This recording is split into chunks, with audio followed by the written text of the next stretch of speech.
1 month after receiving €300,000 in ransom, Wojciech Franiuski made a decision. Krzysztof Olewnik had been useful. Now he was a liability. On September 5, 2003, they took him to a forest near Rosen. They strangled him. They buried him in an unmarked grave, and then they went home.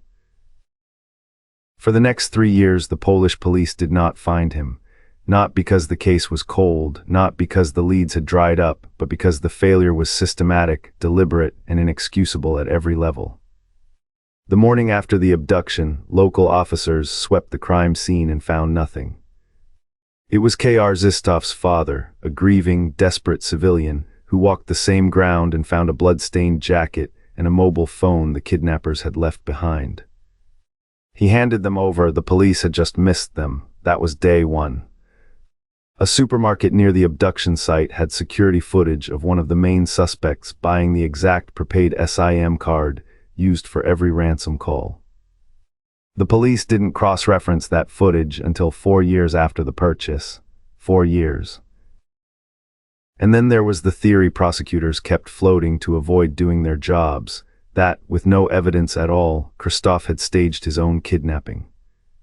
That he was hiding somewhere while his family bled money and his father aged a decade in 2 years. That narrative kept the investigation slow, unfocused, and conveniently directionless. In 2019, the European Court of Human Rights condemned Poland for failing to protect Krzysztof's life and for an investigation too broken to be called real. To many Poles, it looked like something darker than incompetence, negligence bordering on ill will. Krzysztof's body was finally found in 2006, 3 years after his murder, after a witness came forward about the burial site. The autopsy told the full story of what those 22 months had looked like. Broken bones, burn marks, the forensic language of prolonged, deliberate cruelty.